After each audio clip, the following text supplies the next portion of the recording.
My name is Madison Taylor, and I'm about to tell you the most insane story about how my own family almost destroyed my life right before Christmas. If you've ever had family members who treat you like a personal ATM, you're going to want to hear. This because what happened to me could happen to anyone. And honestly, if this story helps even one person recognize the warning signs, then sharing my nightmare will be worth it. It was December 20th, 5 days before Christmas, and I was pulling. Another 14-hour day at my marketing firm in Manhattan. You know how it is in New York, everyone's grinding, everyone's hustling, and the holiday season just means double the work because every client wants their campaigns launched before New Year's. I was working on this massive campaign for a luxury retailer, living off coffee and those sad death salads you get from the deli downstairs. I remember being so exhausted that my eyes were burning from staring at my laptop screen. The office was mostly empty, except for a few other workaholics like me, and the cleaning crew was making their rounds. That's when my phone buzzed with a bank alert. Now, I always have my notifications on, because I'm pretty careful about my money. I work hard for every dollar, living in a tiny studio apartment on the Upper East Side that costs more than most people's entire salary. But this alert made my blood run cold. Large transaction alert, $42,000 withdrawn from checking account. I literally dropped my phone. Like, it actually fell out of my hands and clattered onto my desk. $42,000? Gone. That was almost my entire savings. Account money I've been carefully putting away for 3 years. Money I was planning to use for a down payment on a real apartment someday. My hands were shaking as I opened my banking app. The transaction history looked like someone had gone on the world's most expensive shopping spree. Manhattan Catering Services, Brooklyn Venue Rentals, something called Taylor Family Enterprises that I'd never heard of in my life, and a business license fee for Nassau County on Long Island. My heart was pounding so hard I could hear it over. The office air conditioning. This had to be a mistake. This had to be fraud. Someone had stolen my identity, right? I mean, who uses someone's entire life savings to start a restaurant business without telling them? I called the bank's fraud line immediately. The customer service rep, bless her heart, walked me through everything. But here's the thing that made my stomach drop to my feet. All the transactions were authorized with my debit card and PIN. Not only that, but there was a power of attorney document on file that gave someone named Ryan Taylor permission to make business investments on my behalf. Ryan Taylor, my older brother. I sat there in my empty office, staring at my computer screen with some luxury handbag ad mocking me, and I felt like the world was spinning. My own brother had taken my money. My own brother had somehow gotten access to my accounts and decided that my life savings belonged to him. The bank rep was still talking, explaining the dispute process and how long investigations take. But all I could think about was how Ryan had been calling me for weeks about this amazing business opportunity. He kept saying he was going to open a family restaurant, how it was going to make us all rich, how I should invest in the family's future. I told him no. I told him multiple times that I didn't have money to invest in anything. I was saving for my own future, my own life, my own dreams. But apparently, Ryan decided that no meant help yourself to everything I have. I stayed at the office until almost midnight, printing out bank statements and transaction records. Every page made me more sick to my stomach. This wasn't just the $42,000 from this week. Going back through my statements, I started seeing a pattern of smaller withdrawals over the past 6 months. 500 here, 1,000 there, always with explanations that made sense at the time. Emergency car repair, mom's medical bills, Ashley needs help with rent. Just until I get paid next week. Except now I realize that none of it was emergencies. Ryan had been systematically draining my accounts to fund his business idea. And when the small amounts weren't enough anymore, he just took everything. The worst part? I had been planning to surprise Mrs. Thompson, this sweet elderly lady who lives down the hall from me with Christmas groceries. She's on a fixed income and too proud to ask for help. But I noticed she'd been buying a lot of generic brands and skipping meals. I was going to stock her freezer and pantry as a Christmas surprise. Instead, my money was apparently funding some restaurant in Long Island that I'd never even been invited to see. I finally drove home to my apartment around 1 in the morning. And I just sat in my car in the parking garage for probably 20 minutes, crying. Not pretty crying, ugly, angry, betrayed crying. The kind where your whole body shakes and you can't catch your breath. I trusted my family. I trusted my brother. And they had been stealing from me for months. The next morning, I called in sick to work for the first time in 2 years. I couldn't focus on luxury handbag campaigns when my entire life had been turned upside down. Instead, I spread every bank statement, credit card bill, and financial document I owned across my kitchen table and started mapping out the financial betrayal. What I found was so much worse than just the $42,000. Ryan hadn't just taken my savings. He had been using my identity for business ventures for the past 3 years. There was a business license for Taylor Construction Solutions that I'd never heard of. There was a commercial lease in Brooklyn for something called Taylor Media House. That was apparently Ashley's failed attempt at starting an influencer management company. There were insurance policies, equipment loans, and vendor agreements all signed with my name. My credit report looked like Swiss cheese. My score had dropped almost 200 points because of missed payments on loans I didn't know existed. There were inquiries from banks I'd never contacted, and credit lines open at stores I'd never shopped at. But the part that really broke my heart was when my cousin Jessica called me around noon. "Madison, I need to tell you something, and you're not going to like it." Jessica works in finance for a big bank in Brooklyn, and she's always been the straight shooter in our family. If Jessica was calling with that tone in her voice, I knew I was about to hear something awful. I saw the photos from Ryan's restaurant opening last weekend. What restaurant opening? The one he's been posting all over social media. The big family celebration at that venue in Brooklyn. The one where he's calling himself a self-made entrepreneur and thanking everyone except you. My laptop was still open, so I immediately went to Ryan's Facebook page. And there it was. Photo after photo of my entire family celebrating at this beautiful Brooklyn restaurant venue. There was Ryan in a suit I'd never seen, giving a speech about following your dreams and taking risks. There was my mother Linda, dressed up and holding a champagne glass, beaming with pride. There was Ashley taking selfies with some kind of Taylor Family Enterprises banner in the background. The captions made me want to throw my laptop across the room. Dreams don't work unless you do. Proud to announce the opening of Taylor Family. Restaurant, a true family business built on hard work and determination. So grateful for everyone who believed in this vision. Here's to the Taylor family legacy. Self-made success tastes even sweeter when you share it with the people you love. People you love. People you love. I had funded this entire thing, and I wasn't even invited. I wasn't even mentioned. I was the ghost investor in my own family's success story, but Jessica wasn't done with the bad news. "Madison, there's something else." I found some Christmas cards in the trash behind Ryan's house when I was visiting last week. They had your return address on them. I had sent each of them Christmas cards 3 weeks ago.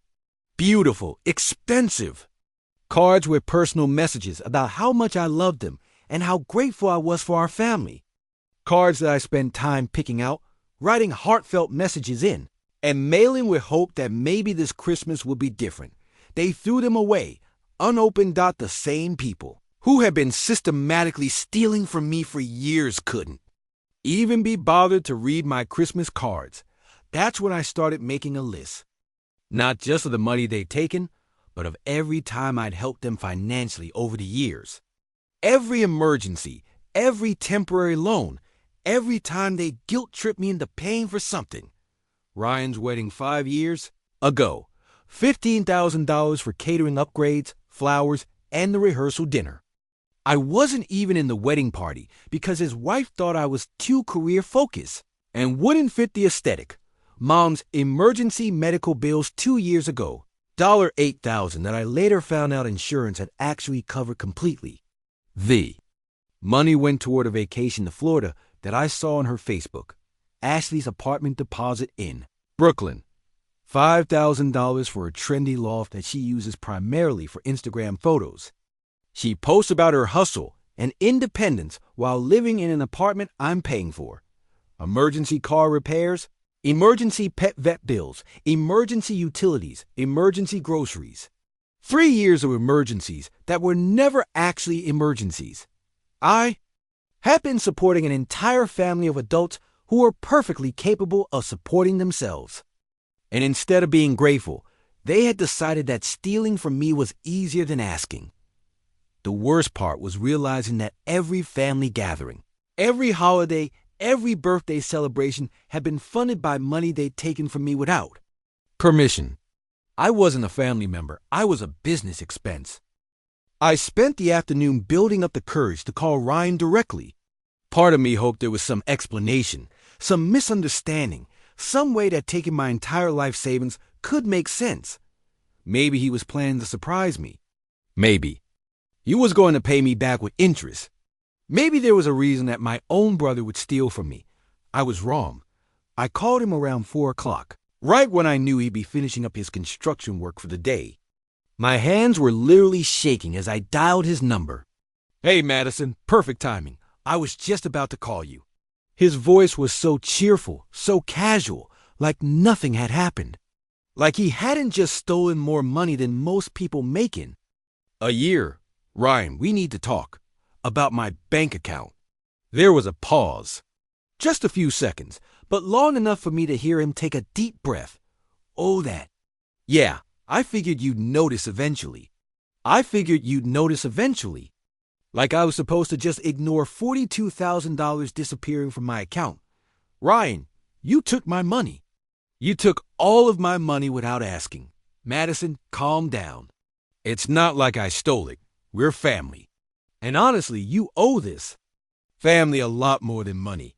You owe us loyalty." I had to hold the phone away from my ear for a second because I couldn't believe what I was hearing. I owe them loyalty? I had been supporting this family financially for years, and now I owe them loyalty? I owe you loyalty. Ryan, you stole from me. I didn't steal anything. I invested our family's money in our family's future. That restaurant is going to make us all rich, Madison. You should be thanking me for thinking of your financial future. Our family's money.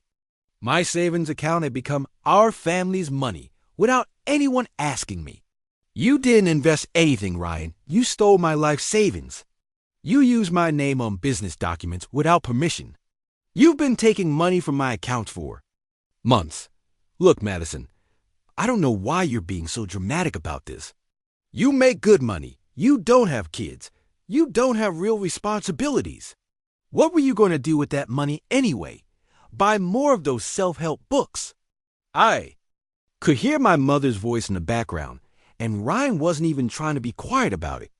Is that Madison? Tell her she's being ridiculous. She was going to waste that money on something stupid anyway. My own mother, laughing about my life savings being stolen? Ryan, I want my money back. All of it. Right now. Madison, that's not how business works. The money's already invested.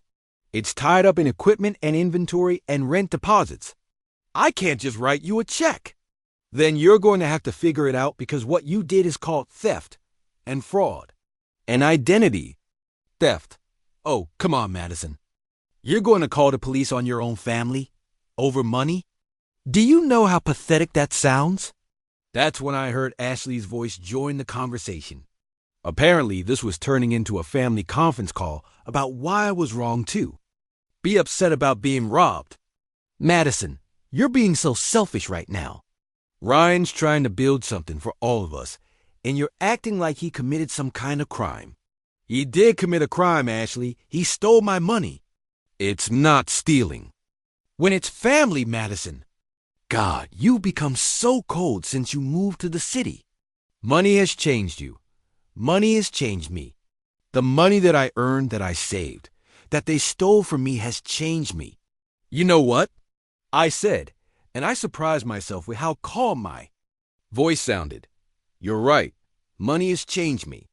It's made me realize that my own family sees me as nothing more than a bank account with a heartbeat. Madison, don't be so dramatic, Ryan said. Look, if it makes you feel better, you can be a partner in the restaurant. You're already invested anyway. I don't want to be a partner in anything with you people. I want my money back. That's not going to happen, Madison. The money's gone. It's invested. You can either be part of this family business or you can keep throwing your little tantrum. But either way, that money is not coming back to your savings account. I hung up. I actually hung up on my own brother, something I'd never done in my entire life. But I couldn't listen to one more second of them acting like I was the problem. Like I was selfish for wanting my own money back. Like I was dramatic for being upset about financial fraud. I sat in my kitchen, staring at all the bank statements spread across my table. And I realized something that changed everything. This wasn't the first time they treated me like this. This was just the first time it involved enough money for me to finally pay attention. That night, I couldn't sleep. Instead, I did something I should have done years ago. I created a comprehensive timeline of every single financial interaction I'd had with my family over the past decade. What I found was a systematic pattern of financial abuse that I've been too naive or too hopeful to recognize got it started in college, when I got my first part-time job working retail in Manhattan. I was making barely above minimum wage, but Ryan would call me every few weeks with some crisis. His car broke down, he needed gas money to get to a job interview. He was short on rent because his roommate bailed. Always just $50 or $100. Always with a promise to pay me back next week. He never paid me back. Not once. But I was young and stupid and thought that's what family was supposed to do, help each other out. After college, when I got my first real job in marketing, the requests got bigger. Ashley needed help with her fashion school tuition. Mom needed help with car insurance. Ryan needed help with tools for his construction business. Always loans. Always, just until I get back on my feet. Always with guilt trips about how successful I was becoming and how I should share that success with my family. I kept a spreadsheet of everything, thinking that someday they'd pay me back and we'd all laugh about how crazy those early years were.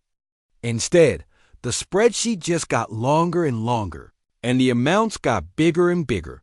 The worst part was realizing how they'd been manipulating me emotionally the entire time.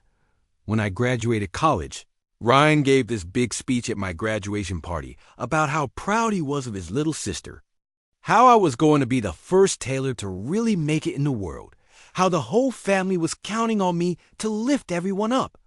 I thought it was sweet. I thought he was proud of me. Now, I realized it was a recruitment speech. He was positioning me as the family ATM before I even got my first paycheck. Every family gathering, every holiday, every birthday party involved some conversation about my job, my salary, my opportunities. They'd brag about me to their friends. Madison works for a big marketing company in Manhattan. She's doing so well. And then privately ask me for money later that same day. The restaurant thing wasn't a sudden decision. Looking at the timeline, Ryan had been planning this for at least 2 years. The smaller withdrawals from my accounts, the business documents with my name, the credit inquiries, it was all building up to this moment when he could take everything at once. But here's what really broke my heart. I found old text messages on my phone that showed how excited I used to get when they included me in things. When Ryan invited me to family barbecues, when Ashley asked for my opinion on her outfits, when Mom called just to chat, I thought those were signs that we were getting closer. Now, I could see that every single one of those interactions was followed within 24 hours by a request for money. They weren't including me because they loved me. They were including me because they needed me. I was never a daughter or a sister to these people. I was a resource to be managed. The timeline also showed me something else that I've been too naive to notice. Every time I started to pull back financially, every time I said no to a request, or questioned why I was always the one paying for things, they'd suddenly become incredibly loving and attentive. Ryan would call me just to see how I was doing. Ashley would send me funny memes and inside jokes. Mom would invite me over for dinner and tell me how proud she was of me. And stupid, hopeful me would think, see, they do love me. They do care about me as a person. Then, once I was feeling secure in the relationship again, the requests would start up. Bigger requests, more urgent emergencies, more guilt trips about family loyalty and how I was the only one who could help Dot. It was a cycle that had been going on for almost 10 years, and I was just now seeing it clearly. The most painful part was looking at the photos on my phone from family events over the years. In every single picture, I'm smiling like I'm so happy to be included. But now I can see what was really happening. I wasn't a family member. I was a customer. They were selling me the experience of belonging, and I was paying for it with money I could barely afford to give. Ryan's wedding photos were especially hard to look at. I'm in a few of the reception pictures, sitting at a table in the back with the distant relatives and family friends. I'm wearing a dress I bought specifically for the wedding, holding a glass of champagne that I paid for through my contribution to the catering upgrade. I look so happy in those photos, so proud to be part of such a beautiful celebration. But I wasn't part of the celebration. I was funding it. Looking at those photos now, I can see that I'm sitting alone at that back table. No one's talking to me. No one's including me in conversations. I'm just there, smiling hopefully, waiting for someone to acknowledge that I'm family too. I started crying looking at those pictures, but not sad crying, angry crying. I was furious at them for treating me like this, but I was even more furious at myself for allowing it to happen for so long. How had I been so blind? How had I not seen that they only contacted me when they needed something? How had I convinced myself that this was normal family behavior? I think it's because I wanted so desperately to belong somewhere. I wanted so desperately to have a family that loved me that I was willing to pay for the illusion of love. And they were happy to sell it to me over and over again for 10 years. The next morning, I decided to do something I'd never done before, actually look at my family's social media accounts. Not just the posts they tagged me in or the ones that showed up in my feed, but really dig into what they were posting about. Their lives. What I found made me physically nauseous. Ashley's TikTok account had multiple videos that were basically making fun of me. There was one from 3 months ago with the caption, "Pav, your sister thinks she's better than you because she lives in Manhattan," with her doing this exaggerated impression of someone typing on a laptop and drinking fancy coffee. It had over 50,000 views. There was another one called Rich Sister Energy, where she's pretending to be on the phone saying things like, "I'm so busy with my career, and I can't. I have a networking event," in this mocking voice. The comments were full of people laughing about spoiled rich girls who think they're too good for their families. But the worst one was titled, "My ATM sister doesn't know she's an ATM." Ashley sitting in what I now realize was the Brooklyn apartment I'm paying for, talking about how some people are just naturally generous and don't realize when people take advantage of them. She's literally giving advice on how to manipulate family members into giving you money. Just make them feel really needed and important. Like, "Oh my God, you're so good with money. Can you help me figure this out?" And then once they give you money once, they'll keep giving you money because they're invested in your success now. The video had over 100,000 views and thousands of comments from people sharing their own stories about manipulating family members for money. My own sister had turned me into content. She was literally making money off of videos about how to financially abuse your relatives, using me as the example.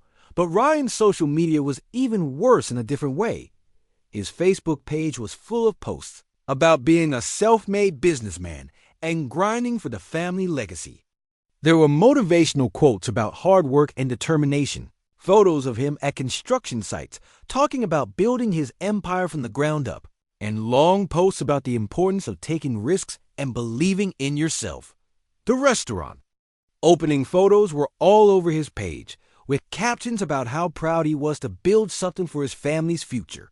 How the Taylor name was going to mean something in the business world. How hard work and dedication always pay off. Not one mention of where the money came from. Not one mention of his investor. Not one mention of me.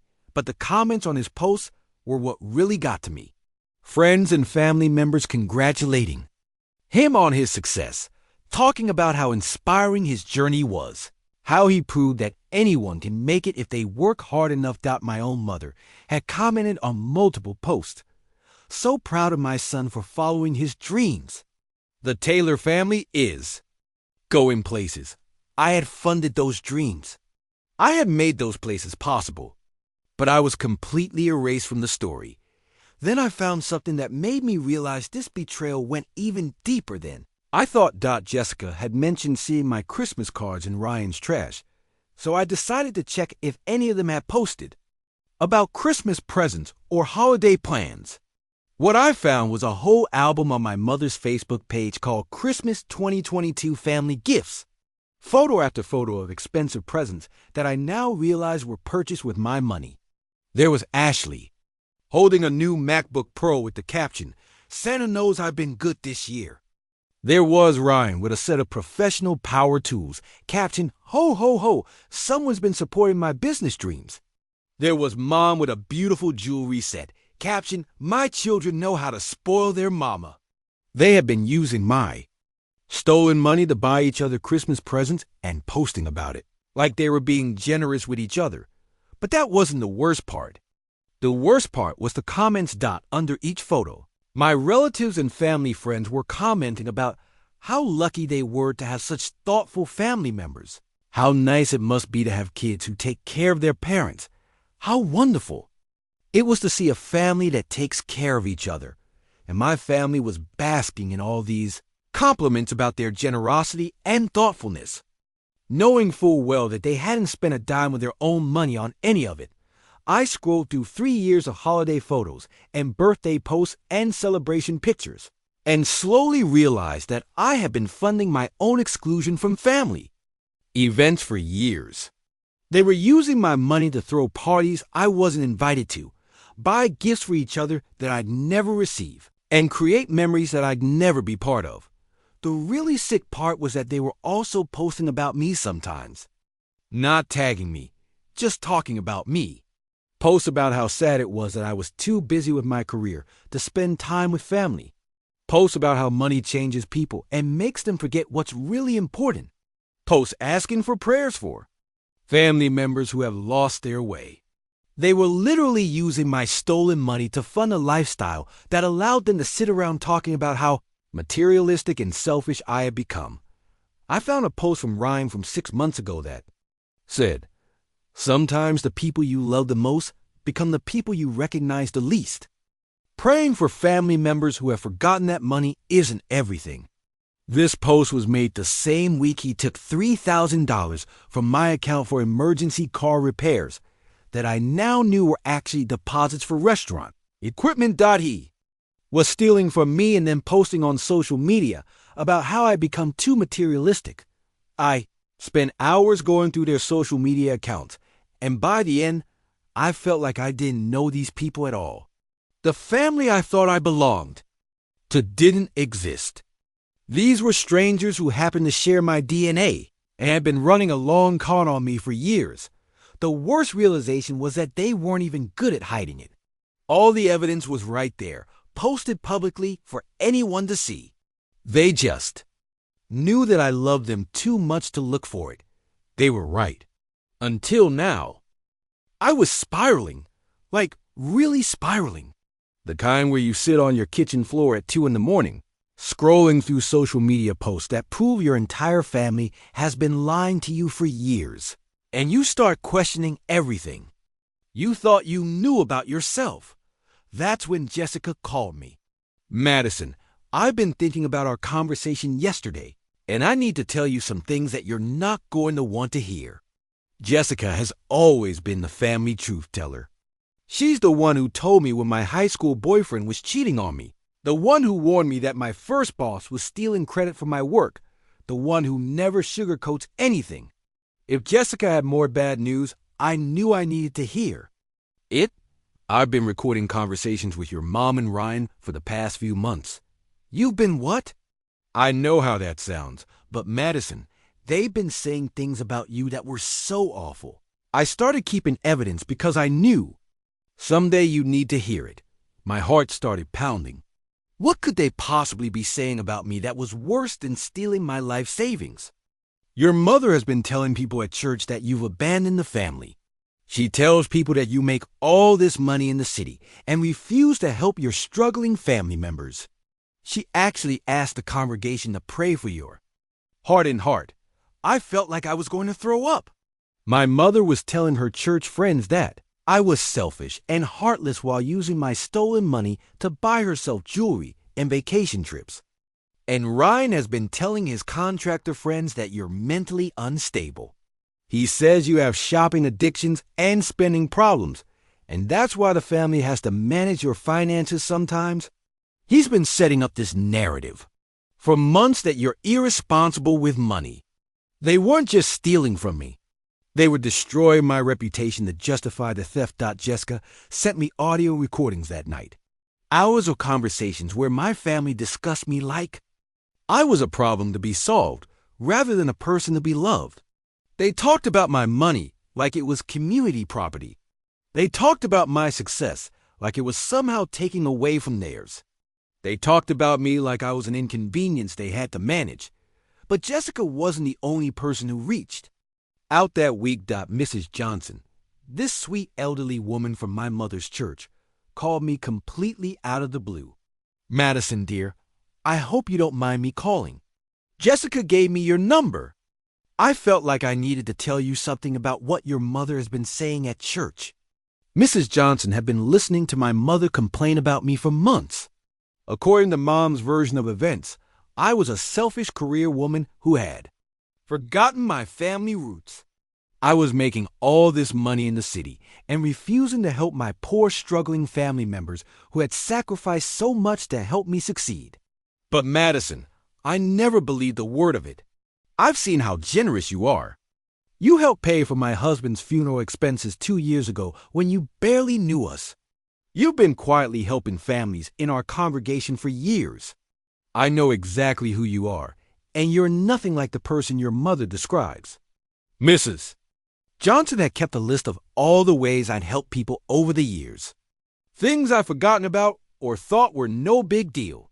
Paying for groceries for families going through tough times. Covering medical bills for people who couldn't afford them. Buying school supplies for kids whose parents were struggling.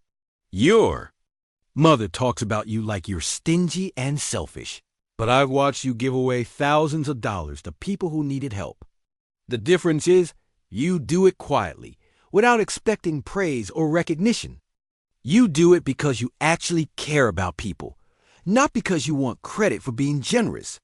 That conversation broke something open in me. I realized that I'd been so focused on trying to win my family's approval that I'd forgotten who I actually was. I wasn't a selfish, heartless person they described. I was someone who cared so much about other people that I've been giving away money I couldn't afford to give, trying to help everyone around me. The problem wasn't that I was stingy with my family. The problem was that my family was treating my generosity like an entitlement. Then Sophie, my cousin from my dad's side of the family, drove down from Boston to see me. Sophie's a nurse, and she's one of those people who can spot emotional manipulation from a mile away because she deals with it constantly in her work. Madison, what your family is doing to you has a name. It's called financial abuse. I'd never heard that term before. I thought financial abuse was something that happened in romantic relationships, not families. Financial abuse is when someone uses money to control, manipulate, or harm another person. It doesn't matter if they're your spouse, your parent, or your sibling.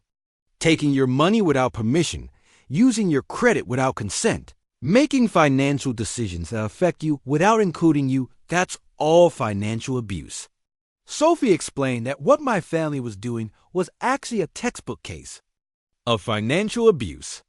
The gradual escalation from small requests to large thefts. The emotional manipulation about family loyalty. The gaslighting about my reactions to their behavior. The way they made me feel guilty for having boundaries about my own money. Madison, healthy families don't treat each other like this. Healthy families don't steal from each other. Healthy families don't manipulate each other for money. What's happening to you isn't normal family dysfunction. It's abuse. Sophie helped me find a support group for financial abuse survivors in Manhattan. I was skeptical at first because I didn't think my situation was serious enough to need a support group. But the first meeting I went to changed everything. There were 12 people in that room, and every single one of them had a story that sounded like mine. Parents who stole from their children's college funds. Siblings who took out credit cards in each other's names. Spouses who hid debt and made secret purchases. Adult children who manipulated elderly parents into giving them money. One woman, Patricia, had a story that was almost identical to mine. Her brother had been taking money from her for years, always with promises to pay it back, always with guilt. Trips about family loyalty. The final straw was when he took her entire inheritance from their grandmother to start a business, and then excluded her from all family events because she was being dramatic about money. The hardest part, Patricia said, is realizing that they never saw you as family. They saw you as a resource. And once you stop being a useful resource, they don't want you around anymore. That was exactly what was happening to me. Now that I was questioning the financial arrangement, now that I was asking for my money back, suddenly I was the problem. Suddenly, I was selfish and dramatic and materialistic. The support group taught me something that changed my entire perspective. I didn't owe my family anything just because we shared DNA. Family relationships, like all relationships, should be based on mutual respect, love, and care. If someone only contacts you when they need something, if someone only values you for what you can provide them, if someone steals from you and then makes you feel guilty for being upset about it, that person is not behaving like family. That person is behaving like a predator. After the support group meeting, I knew I needed to talk to a lawyer. Sophie helped me find an attorney in Manhattan who specializes in family financial fraud. And honestly, I was nervous about the whole thing. I kept thinking, what if I'm overreacting? What if this is just normal family drama and I'm being too sensitive? The lawyer, Janet Morrison, took one look at my documentation and told me something that changed everything. Madison, what your family has done to you is serious criminal behavior. This isn't family drama. This is identity theft, fraud, and embezzlement. If strangers had done this to you, they'd be facing federal charges. Janet explained that the power of attorney document Ryan had used was completely fraudulent. It was based on paperwork from when I was 22 and had emergency surgery. I had given Ryan temporary medical power of attorney in case something happened during the operation, and that authorization expired years ago. He had somehow used that expired document to convince my bank that he had ongoing financial authority. Your brother committed forgery to access your accounts. That's a felony. But it got worse. Janet's investigation revealed that Taylor Family Enterprises wasn't just a restaurant business. It was a complicated network of LLCs and business entities, all created using my personal information and credit history. Ryan had basically created an entire fake business empire with me as the unwilling partner and financier. There were business loans I'd never heard of, equipment financing agreements I'd never signed, commercial leases in Brooklyn and Long Island that were tied to my credit, vendor agreements with catering companies and restaurant supply businesses that listed me as the primary financial guarantor. Madison, your brother hasn't just stolen your savings. He's created a web of financial obligations that could bankrupt you if his businesses fail. You're legally responsible for hundreds of thousands of dollars in debt that you never agreed to take on. I literally started hyperventilating in Janet's office. This wasn't just about the $42,000 anymore. My entire financial future had been hijacked to fund Ryan's business dreams. And if those dreams failed, I would be the one left holding the debt. Janet showed me documents that proved Ryan had been planning this for at least 3 years. Business registrations, the credit applications, the vendor agreements. It was all a systematic plan to use my identity and credit history to build a business empire without my knowledge or consent. The good news, Janet said, is that we have overwhelming evidence of fraud.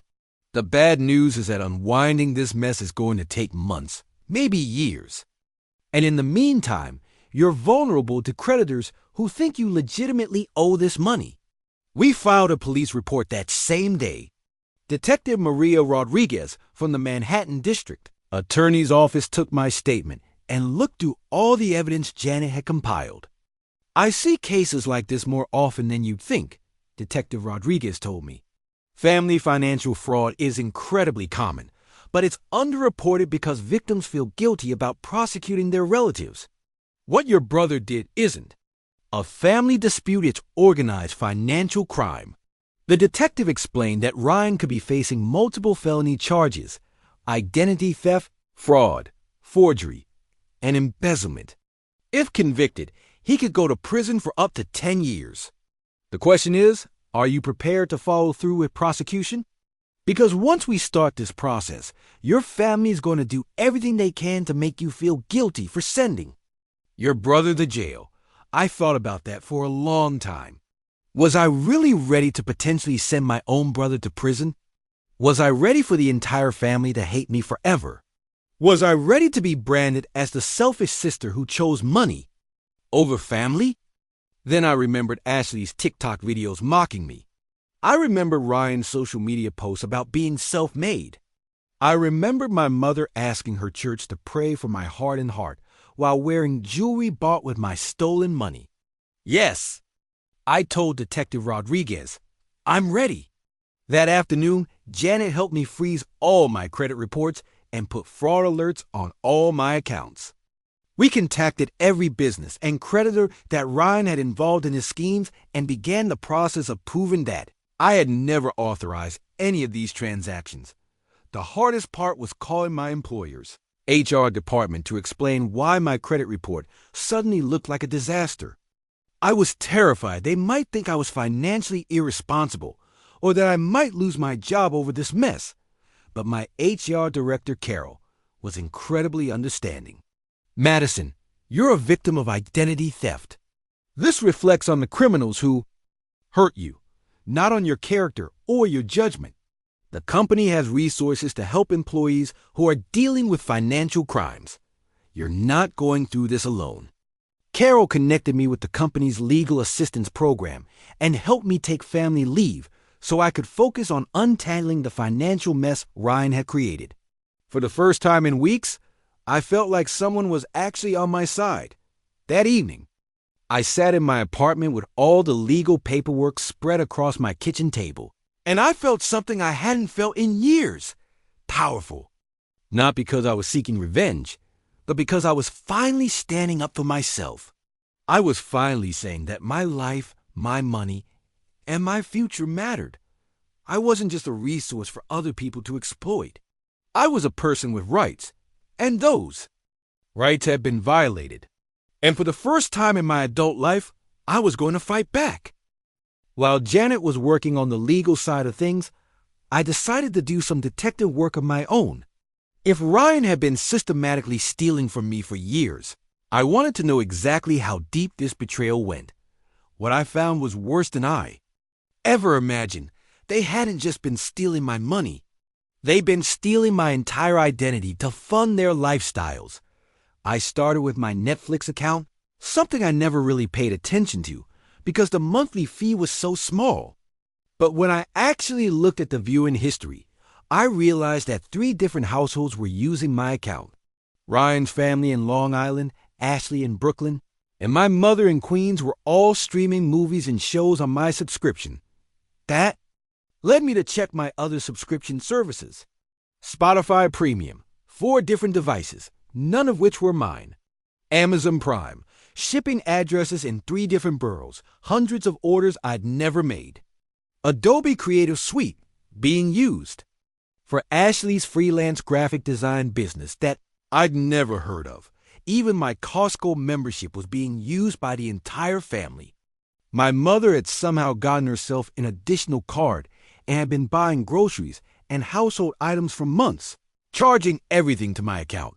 But the most infuriating discovery was my work software licenses. I have access to expensive marketing and design software through my company, with the understanding that it's only for personal professional development. Somehow, Ashley had gotten my login credentials and had been using my company's software licenses to run her influencer business. She was literally using software that my employer was paying for to compete with my employer's clients. If my company found out I could lose my job for violating licensing agreements, I called Ashley directly to confront her about this. Ashley, you need to stop using my work software immediately. What software? Don't lie to me, Ashley. I can see the usage logs. You've been using my Adobe licenses to create content for your clients. Oh my God, Madison, relax. It's just software. It's not like it costs you anything extra. It could cost me my job, Ashley. You're violating my employer's licensing agreements. Well, maybe if you help me pay for my own software licenses, I wouldn't have to borrow yours. Borrow. She was calling theft borrowing. I'm changing all my passwords tonight, Ashley. And I'm telling my employer what happened so they know it wasn't intentional on my part. Madison, you're being so dramatic over nothing. Why are you trying? To sabotage my business? I'm not sabotaging anything. I'm protecting my job from the consequences of your stealing. God, you've become such a bitch since you started making money. Money really does change people. She hung up on me, but the software. Theft was just the beginning. As I dug deeper, I realized they'd been intercepting my mail and redirecting my packages for months. I had been wondering why I never seemed to get certain bills or statements in the mail. Turns out, Ryan had filed a temporary address change with the Postal Service, claiming I was temporarily staying with him due to apartment renovations. My mail had been going to his house in Long Island, where they were opening my personal correspondence and financial documents. That's how he got access to bank statements, credit card offers, and pre-approved loan documents. He'd been building his business empire, using financial opportunities that were meant for me. I also discovered that they'd been using my address for their own deliveries. Ashley had been having expensive clothing and electronics delivered to my apartment building, then picking them up from the mailroom before I got home from work. The building's front desk staff thought she was my sister visiting from out of town. The mailroom supervisor, Jimmy, was apologetic when I explained what had been happening. Miss Taylor, I'm so sorry. She said she was house-sitting for you while you were traveling for work. She seemed to know all about your apartment and your schedule, so we never questioned it. Of course she knew about my apartment and my schedule. I've been paying for her apartment and supporting her lifestyle for years. She knew everything about my life because she'd been living off my life. But the most disturbing discovery was what I found when I actually went through my credit reports. Line by line, Ryan had been using my identity to apply for business credit cards for years. There were store cards for Home Depot, Lowe's, and restaurant supply companies that I'd never heard of. There were gas cards for multiple chains across New York and Long Island. There were even credit lines with equipment rental companies and catering services every time his businesses needed supplies or services. Instead of building his own credit history, he was using mine. And every time he missed a payment or maxed out a card, it was damaging my credit score, not his. I found applications for business loans where he'd listed me as a co-signer without my knowledge. Applications for commercial real estate loans where I was listed as the primary borrower. Applications for restaurant licensing and permits where I was listed as the business owner. On paper, According to New York State business records, I own 3 restaurants, 2 construction companies, and a media consulting business. I was personally liable for over $400,000 in business debt across multiple industries, and I had never signed a single document or attended a single meeting for any of these businesses. The scariest part was realizing how sophisticated this fraud was.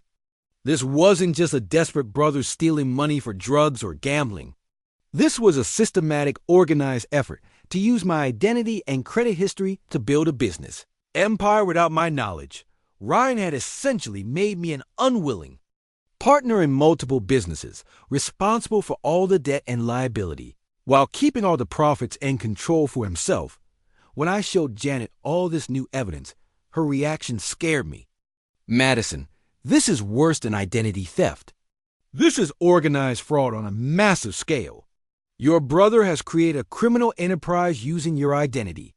If any of these businesses fail or get sued, you could lose everything in your apartment. Your savings, your job, your entire financial future. I sat in her office, staring at a stack of documents that proved my own family had been running a years-long criminal conspiracy against me. And I realized something that changed my perspective. On everything, this wasn't family dysfunction. This wasn't even just financial abuse. This was organized crime, and I was the victim. I had been keeping quiet about the legal proceedings, partly because I was still processing everything, and partly because I was dreading the moment my family found out I was prosecuting Ryan. But Detective Rodriguez called me with news that changed everything. Madison, we executed search warrants at your brother's house and business locations yesterday. We seized computers, financial documents, and business records. Your family knows about the investigation now. My phone started ringing within the hour. The first call was from my mother, and she was angrier than I'd ever heard her. Madison, how could you do this to your family? How could you call the police on your own brother? Mom, Ryan stole hundreds of thousands of dollars from me. He committed fraud. He was trying to build something for the family. He was trying to make us all successful. And you destroyed it because you're selfish and greedy. I destroyed it. Mom, he stole my identity. He ruined my credit. He could have sent me to bankruptcy court. Oh, please, Madison, you make plenty of money.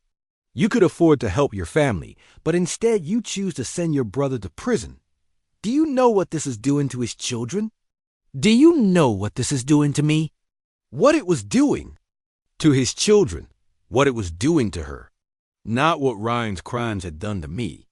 Not what years of financial abuse had done to my life, my credit, my mental health, my ability to trust people. What my reaction to being victimized was doing to them. Mom, I didn't choose to send Ryan to prison. Ryan chose to commit crimes that carry prison sentences. You're dead to me, Madison. You're not my daughter anymore. Don't ever contact me again. She hung up. Ashley called next, and she was crying.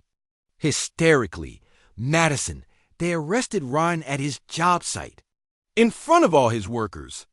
His kids' friends are going to see this on the news. How could you do this to us? Ashley, I didn't do anything to you. Ryan did this to himself when he decided to steal from me. You could have just asked him to pay you back. You didn't have to involve the police. I did ask him to pay me back. He told me the money was gone and I'd never see it again. He told me I owed the family loyalty and I should be grateful he invested my money. Well, maybe you should be grateful. Maybe you should think about what this family has done for you over the years. What has this family done for me, Ashley? Because from where I'm sitting, it looks like I've been supporting all of you for 10 years while you treated me like garbage. We treated you like garbage? Madison, you abandoned us.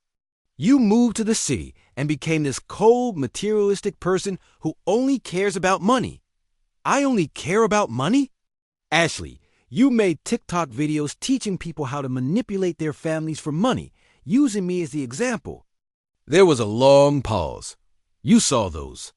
I saw all of it, Ashley. The videos, the social media posts, the pictures of Christmas presents bought with my stolen money. I saw everything. Madison, those videos were just jokes. I was just trying to build my following. It wasn't serious. It was serious to me, Ashley. You turned my pain into content. You made money off of teaching other people how to financially abuse their relatives. I didn't think about it like that. No, you didn't think about me at all. None of you did. She hung up without saying goodbye, but the phone calls didn't stop. Extended family members, family friends, people from my mother's church, everyone was calling to tell me what a terrible person I was for destroying the family over money. The worst call was from Ryan's wife, Sarah. Madison, please drop the charges. Please don't do this to our family. The kids don't understand why their daddy might go to jail. Please, I'm begging you. Sarah had always been kind to me, and hearing her cry broke my heart. But she was asking me to let her husband get away with crimes that could have destroyed my entire life. Sarah, I'm sorry that Ryan's choices are affecting you and the kids. But I can't drop the charges. What he did was too serious. But Madison, we'll lose everything. The house, the business, everything. The kids will have to change schools. We'll have to move in with my parents. Please, isn't there some way we can work this out privately? I felt awful for Sarah and the kids, but I also realized that Ryan had put them in this position, not me. He had chosen to risk his family's security to steal from me. He had chosen to build his lifestyle on fraud and theft. I wasn't destroying his family. I was just refusing to let him destroy mine. Sarah, I understand you're scared. But Ryan made these choices knowing he had a family to support. He made these choices knowing he could go to prison if he got caught. I'm not responsible for the consequences of his decisions. The phone calls were exhausting and emotionally draining, but I knew they were just the beginning. Then something unexpected happened. I was at work, trying to focus on a client presentation, when my colleague Marcus knocked on my office door. Madison, I don't know if you've seen this, but there's a news story about family financial fraud that mentions your case. A local NYC news station had picked up the story from the police reports. The headline was Manhattan Woman Discovers Family Stole Hundreds of Thousands Using Her Identity. The article didn't use my full name, but it included enough details that anyone who knew me would recognize the situation. Within hours, the story was being shared on social media. And something amazing started happening. My LinkedIn inbox was flooded with messages from other people who had experienced similar family financial abuse. Dozens. Then hundreds of people were reaching out to share their own stories and thank me for speaking out. A woman named Carol wrote, "My sister stole my entire inheritance and then convinced the family that I was being greedy for wanting it." Back. Reading your story made me realize I'm not crazy for being upset about it. A man named David shared, "My brother used my credit to start 3 different businesses over 5 years. I thought I was the only person this had ever happened." 2. Thank you for showing me that family financial abuse is real. Someone named Jennifer messaged, "I've been giving money to my parents for 10 years, and they've been using it to fund my brother's lifestyle, while telling everyone I'm selfish for not giving more. Your story gave me the courage to finally say no." The messages kept coming, hundreds of them.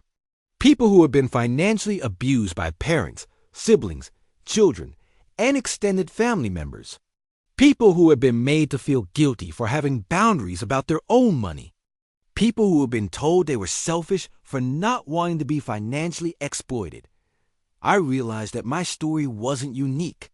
Family financial abuse was incredibly common, but nobody talked about it because the victims were made to feel ashamed for standing up for themselves.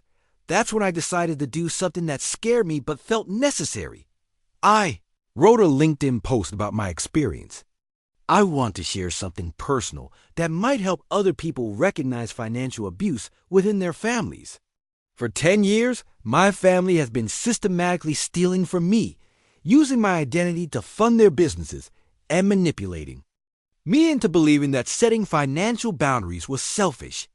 Last week, I discovered that my brother had stolen my entire life savings and used my identity to create hundreds of thousands of dollars in business debt that I'm legally responsible for. I'm sharing this not for sympathy, but because I've learned that family financial abuse is much more common than we realize. If your family only contacts you when they need money, if they make you feel guilty for having boundaries about your finances, if they treat your success as something that belongs to the whole family, you might be experiencing financial abuse. Are not required to fund other people's lifestyles just because you share DNA. You are not selfish for wanting control over your own money. You are not obligated to sacrifice your financial security for people who don't respect your boundaries. Family relationships should be based on love and mutual respect, not financial obligation. If someone only values you for what you can provide them financially, they don't actually value you as a person. To anyone who is experiencing family financial abuse, you're not alone, you're not crazy, and you deserve better. The post went viral within 24 hours. It was shared thousands of times, received hundreds of comments, and led to interview requests from local news stations and podcasts. But more importantly, it connected me with a community of people who understood exactly what I've been going through. People who were being made to feel guilty for protecting themselves financially. People who had been told they were selfish for not wanting to be exploited. For the first time in months, I didn't feel alone. 3 days after my LinkedIn post went viral, my mother called and demanded to meet me in person. Madison, we need to talk face to face. This has gone too far. Meet me at the Starbucks on 86th and Lexington tomorrow at 2 p.m. I was tempted to refuse, but I knew this conversation was inevitable. Janet advised me to meet in a public place with security cameras, which the Starbucks location had, and to bring someone with me as a witness. Sophie drove down from Boston to be my moral support. We arrived early and chose a table near the window where we could see everything happening around us. My mother walked in exactly at 2 p.m., and she looked older than I remembered. Tired, defeated, but also angry. Madison, I can't believe what you've done to this family. Hello to you too, Mom. She sat down across from me and immediately started crying. Not sad crying, angry, frustrated crying. Do you know what people are saying about us at church? Do you know what the neighbors think? Everyone knows that my daughter had her own brother arrested. Everyone knows that your son committed financial crimes against your daughter, I corrected. Ryan was trying to help the family. He was trying to build something that would benefit all of us. Mom, Ryan stole hundreds of thousands of dollars from me. He used my identity to create businesses without my knowledge. He put me at risk of bankruptcy. How is any of that helping me? You make good money, Madison. You could afford to help. But instead of being grateful that Ryan included you in his business plans, you had him arrested. He didn't include me in his business plans, Mom. He stole my identity and used my credit without permission. That's not inclusion. That's fraud. That's when she said something that changed everything. Madison, you owe this family. We sacrificed everything to raise you. We paid for your piano lessons, your private school, your college application fees. We invested in your future, and now that you're successful, you should be investing in ours. Mom, I've been giving money to this family for 10 years. I've paid for emergencies, medical bills, rent, utilities, car repairs, vacations, Christmas presents, and wedding expenses. I've been supporting all of you for my entire adult life. That's what family does, Madison. Family takes care of each other. But I'm the only one doing the taking care of, Mom. When have any of you ever helped me? When have any of you ever supported me through a difficult time? When have any of you ever given me money when I needed it? She was quiet for a moment, and I could see her trying to think of an example. We gave you emotional support. We were proud of you when you got your job. You were proud of my paycheck, Mom. The only time any of you ever contact me is when you need money. That's not true. When's the last time you called me just to see how I was doing? When's the last time any of you invited me to family events without asking me to pay for something? When's the last time you remembered my birthday without it? Being followed by a request for money? She couldn't answer. That's when Ryan showed up. I hadn't expected him to come, and honestly, his presence made me nervous. He looked angry and desperate, and he sat down at our table without being invited. Madison, you need to drop these charges right now. Ryan, you're not supposed to be here. You're not supposed to contact me directly. I don't care what my lawyer said. You're my sister, and we're going to work this out. There's nothing to work out, Ryan. You committed crimes. You stole from me. You used my identity to commit fraud. Those are the facts. I was trying to build something for all of us. That restaurant was going to make us all rich. You built it with my money, without my permission, and without including me in any of the decisions. That's not building something. For me, that's stealing from me to build something for yourself. Madison, if you don't drop these charges, I'm going to lose everything. My house, my business, my family. Is that what you want? What I want is my money back and my identity restored. What I want is for you to take responsibility for what you've done instead of trying to make me feel guilty for your choices. You're going to send your own brother to prison over money? You were willing to bankrupt your own sister for money. Ryan, you were willing to destroy my credit, my financial future, my entire life for money. Don't lecture me about family loyalty. That's when he got scary. Madison, you have no idea what you're messing with. You think you're so smart with your lawyers and your police reports, but you don't understand how business works. You don't understand what happens to people who try to destroy other people's livelihoods. Sophie immediately stood up. Are you threatening her? I'm not threatening anyone. I'm just explaining reality. The reality is that you're a criminal who got caught, I said. And now you're trying to intimidate me into letting you get away with it. I'm trying to save this family from complete destruction. You destroyed this family when you decided to steal from me, Ryan.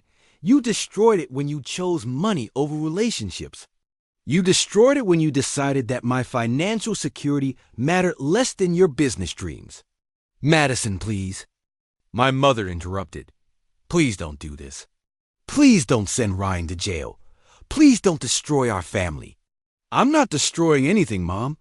I'm just refusing to be destroyed. The Starbucks manager had been watching our conversation and approached the table. Excuse me, is everything okay here? Some customers are feeling uncomfortable with the raised voices. Actually, Sophie said, we're leaving. And these two are not allowed to contact my cousin again.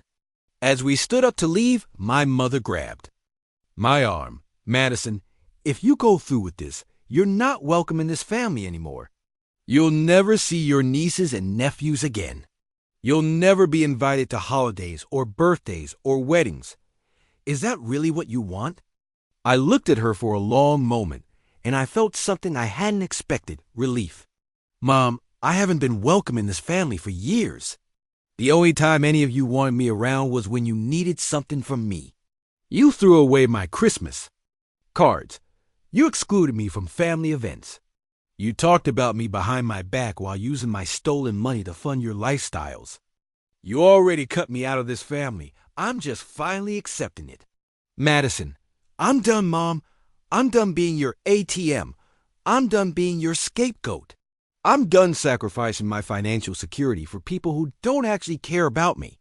As a person, we walked out of the Starbucks, and I felt lighter than I had in years. Later that evening, Ryan was arrested for violating the no-contact order that was part of his bail conditions.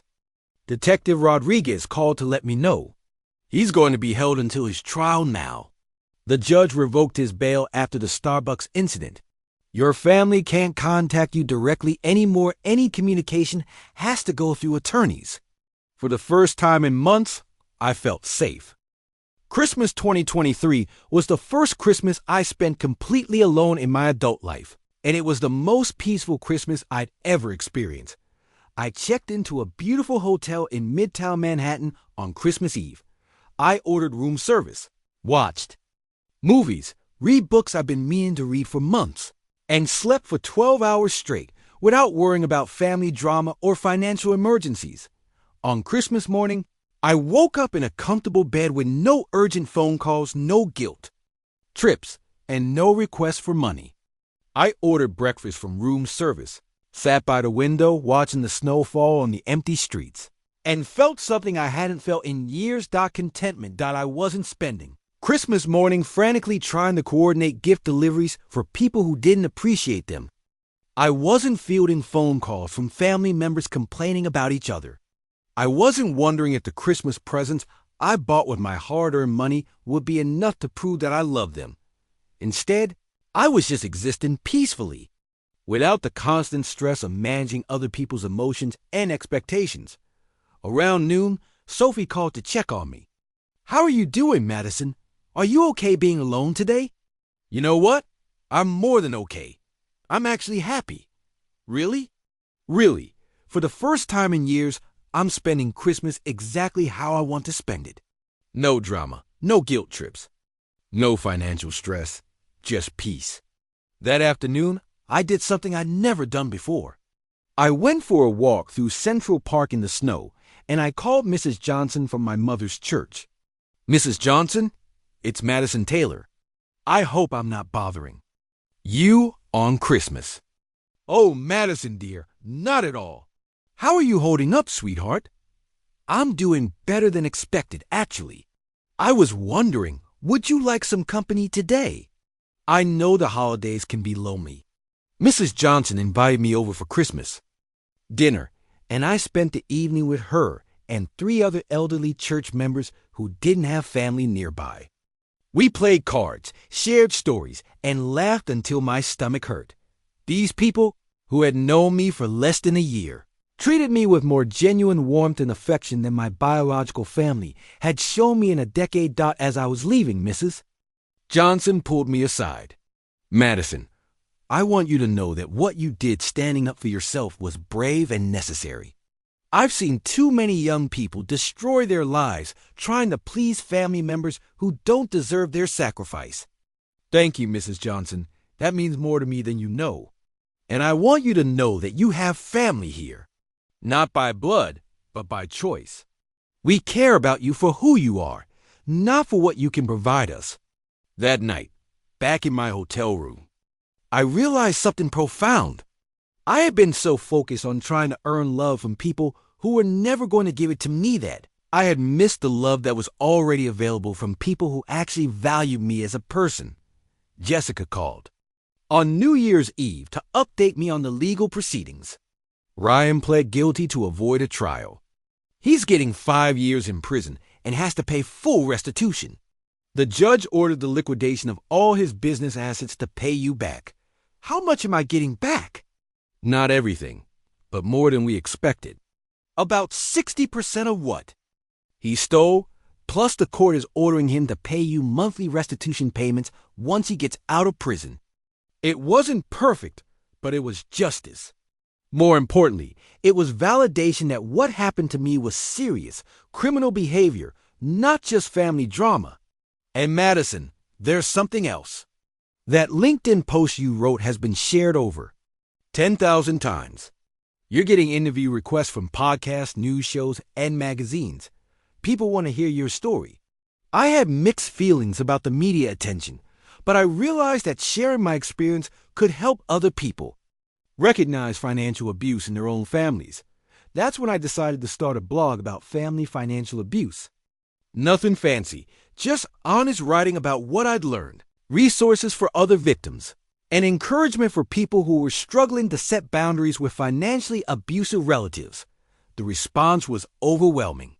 Within a few weeks, I was getting hundreds of emails from people who had experienced similar situations. People who had been made to feel guilty for protecting their finances. People who had been told they were selfish for not wanting to fund their relatives' lifestyles. I started a support group in Manhattan for family financial abuse survivors, and our first meeting had over 20 people. The second meeting had 40. By spring, we were meeting weekly and had a waiting list. More importantly, I was building relationships with people who valued me for who I was, not what I could provide them. People who respected my boundaries, appreciated my generosity without expecting it, and supported me through difficult times without asking for anything in return. For the first time in my adult life, I understood what healthy relationships actually looked like. 6 months later, I was living in a beautiful one-bedroom apartment on the Upper West Side. It was only slightly more expensive than my old studio, but it felt like a palace because it was entirely mine. No one else had keys. No one else had access to my mail. No one else could show up unannounced demanding money or emotional labor. The apartment was my sanctuary, decorated exactly how I wanted it, filled with books I actually had time to read and plants that I could care for without. Constantly worrying about family emergencies, I was also dating someone for the first time in years. David was a teacher I'd met at the support group, not as a member, but as a volunteer who helped with legal resources. He was kind, funny, and most importantly, he insisted on paying for his own meals when we went out. I want to contribute to this relationship, he told me on our third date. I don't want you to feel like you're taking care of me financially. It was such a simple statement, but it made me realize how abnormal my family's financial expectations had been. Healthy people didn't expect others to fund their lifestyles. Healthy people wanted to contribute equally to relationships. The best part of my new life was how much energy I had for things that actually mattered to me. Without the constant stress of managing my family's financial crises and emotional demands, I had mental space for my own goals and interests. I got promoted at work, largely because I was able to focus entirely on my job performance instead of being distracted by family drama. I started taking art classes in the evenings. I joined a hiking group that went on weekend trips outside the city. I volunteered at a financial literacy program for young adults. I was building a life that actually belonged to me. The family financial abuse support group had become one of the most important parts of my week.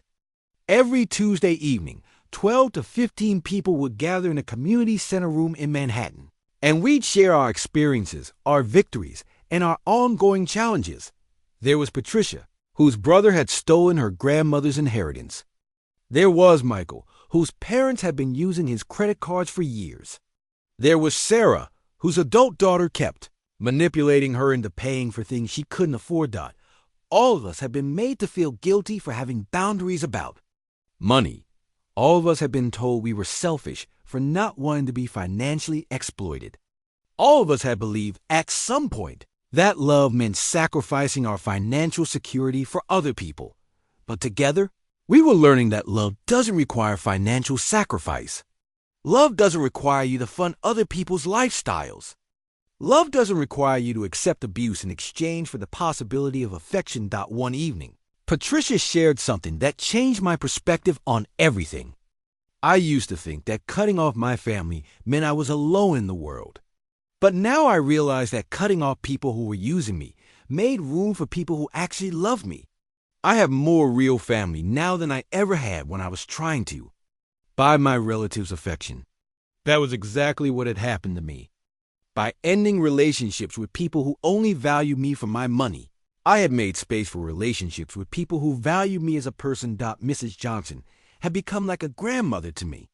Every Sunday, I'd visit her for tea and conversation, and she'd tell me stories about her late husband and her children who lived across the country. In return, I helped her with errands and kept her company during the long winter afternoons. Jessica and Sophie had become closer to me than ever. Without the stress of family drama constantly dominating our conversations, we could actually enjoy each other's company. We took weekend trips together, tried new restaurants, and had long phone conversations about our dreams and goals.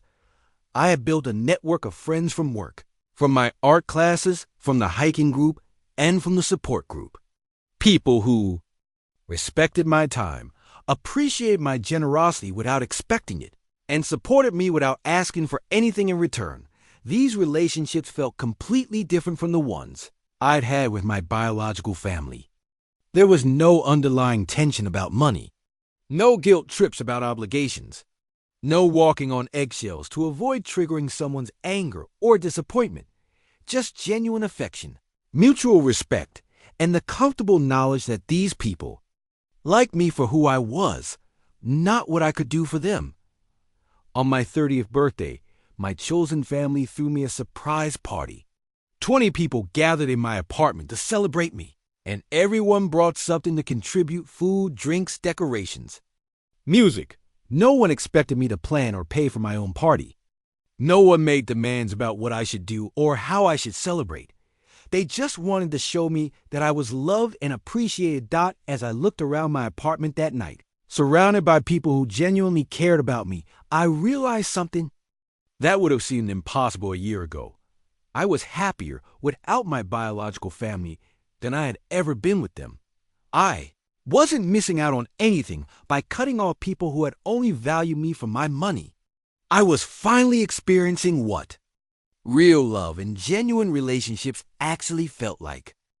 The snow was falling gently outside my Chelsea apartment window as I sat with my morning coffee, watching Manhattan wake up on Christmas morning, 2024.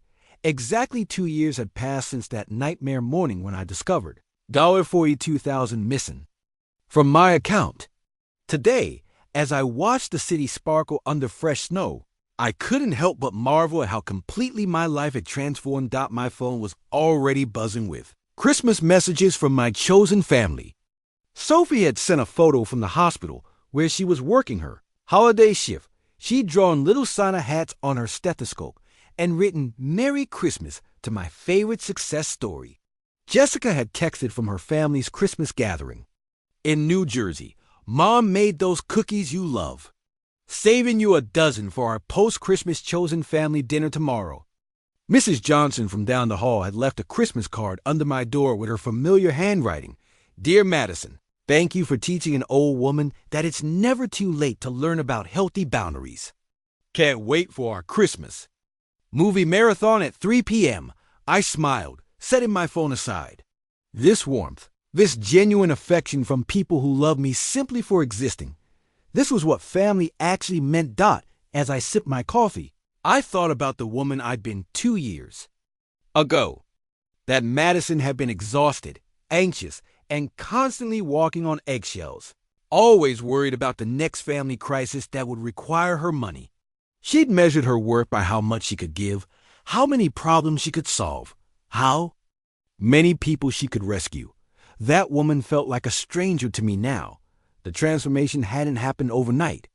After my 30th birthday party 8 months ago, the one where my chosen family had celebrated me without expecting anything in return, I'd started volunteering at the Manhattan Community Center, helping facilitate support groups for financial abuse survivors. Every Tuesday evening, I sat in a circle with people who were living through variations of my story. There was Maria, whose husband had racked up $60,000 in credit card debt using her Social Security number. David, whose elderly mother had given his brother power of attorney, only to watch him drain her retirement account. Jennifer, whose adult daughter had stolen her identity to open multiple business accounts. At first, I just shared my own experience. But as weeks turned into months, I found myself becoming something I'd never expected: a mentor. These people looked to me as proof that escape was possible, that life could be rebuilt, that happiness existed on the other side of financial abuse. The hardest part, I told the group just last week, isn't losing the money. It's accepting that the people who were supposed to love you unconditionally actually saw you as a resource to be exploited. Maria had nodded, tears in her eyes. How do you stop feeling guilty about protecting yourself? I'd learned to answer that question from experience. You realize that real love doesn't come with a price tag. The people who truly care about you want you to be safe and happy, even if that means they can't access your bank account. Today, as I prepared for Christmas with my chosen family, I thought about the lessons I'd learned, the ones I now share with other survivors every week. Lesson 1: family is defined by behavior, not biology. Ryan and Linda had shared my DNA, but they'd never treated me like family. They treated me like a bank account with emotions. Sophie, Jessica, Mrs. Johnson, the friends I made through work and the support group, these people acted like family. They celebrated my successes without expecting a cut of the profits. They comforted me during hard times without presenting a bill for their emotional labor. Lesson 2. You can't love someone into treating you well. I'd spent years believing that if I just gave enough, sacrificed enough, proved my devotion enough, my biological family would finally see my value as a person rather than a piggy bank. But financial abusers don't change because you love them harder. They change when they're forced to face consequences, or they don't change at all. Lesson 3. Boundaries aren't selfish. They're necessary. For years, I've been told that setting limits on what I give was selfish, that real family members sacrifice everything for each other. But I'd learned that healthy relationships require boundaries. People who respect you will respect your limits. People who fight your boundaries are usually people who benefit from your lack of them. Lesson 4. Financial independence isn't just about money. Yes, protecting my bank accounts had been crucial, but real financial independence had meant learning to value myself beyond my ability to provide for others. It meant understanding that my worth wasn't measured by my bank balance or my willingness to fund other people's dreams. Lesson 5. Healing isn't forgetting, it's learning.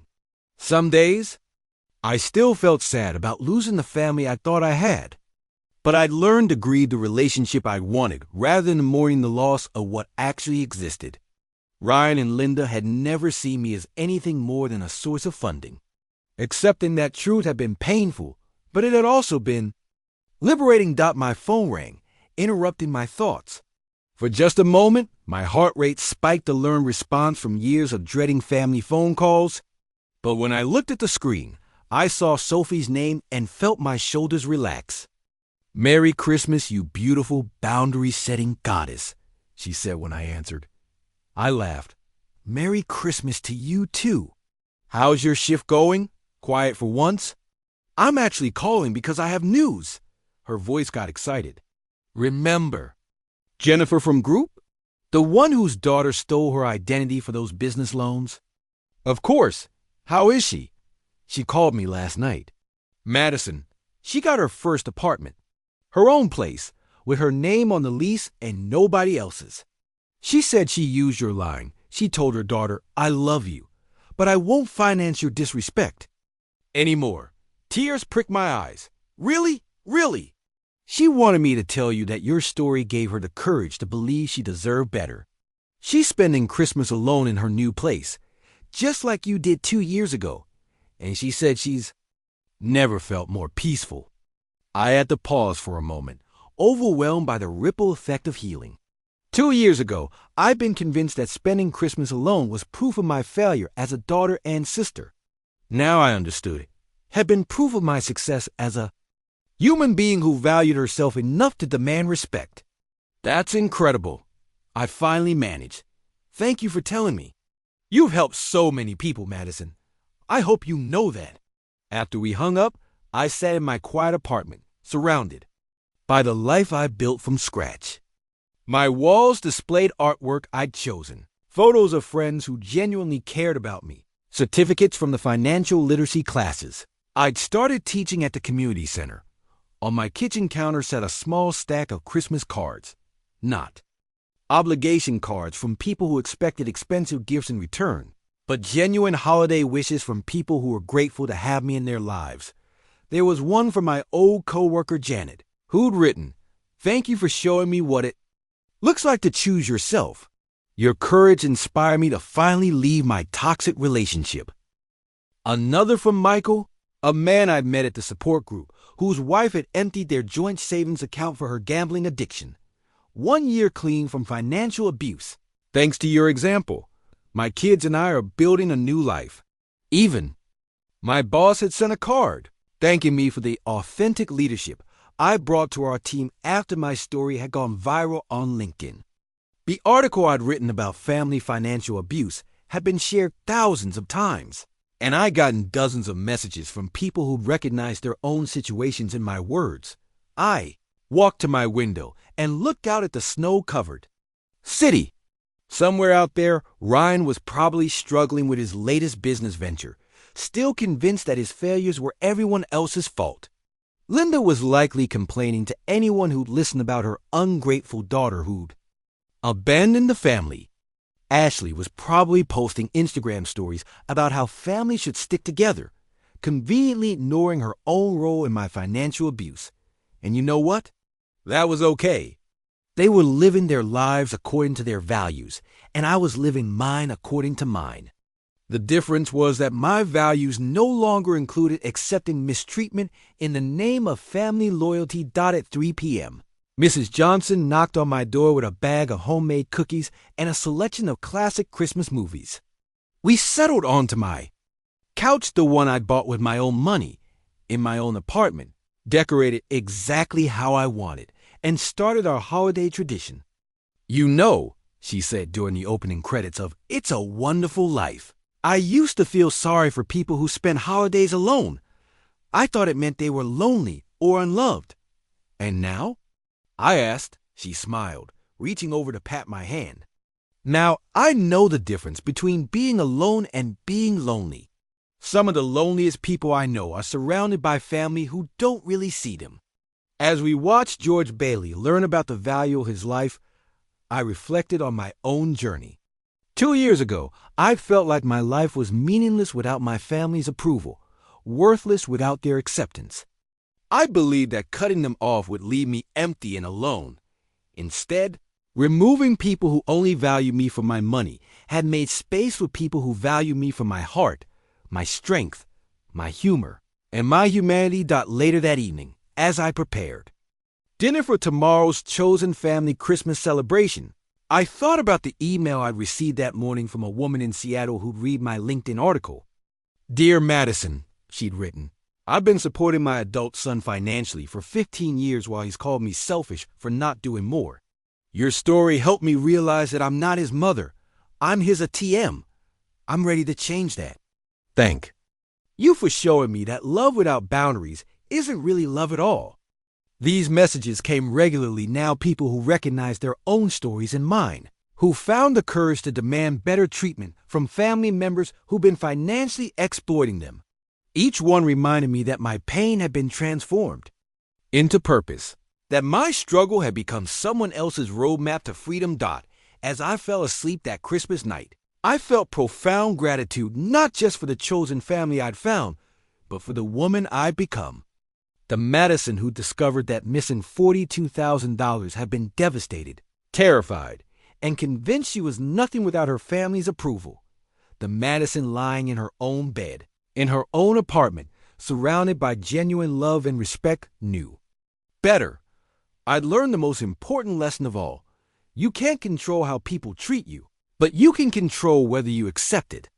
And choosing to accept only respectful, loving treatment wasn't selfish, was the foundation of a life worth living. The snow continued falling outside my window as I drifted off to sleep, peaceful in the knowledge that tomorrow would bring another day with people who loved me not for what I could give them, but for who I was when I gave nothing at all. That was the real Christmas miracle, not the money I'd recovered, but the life I reclaimed. And it was the greatest gift I'd ever given myself. 3 years later, Madison's support group has helped over 200 people escape financial abuse. Her LinkedIn article about family financial abuse has been shared over 50,000 times. She still spends every Christmas with her chosen family, and she's never once regretted the boundaries she set with her biological family. Most importantly, she's learned that the people who truly love you will never make you choose between your financial security and their affection. If you're reading this and recognizing your own situation, remember, you deserve relationships that don't cost you your peace, your security, or your self-respect. The people who truly love you want you to be safe and happy, even if that means they can't access your bank account. Family is defined by behavior, not biology. Choose wisely.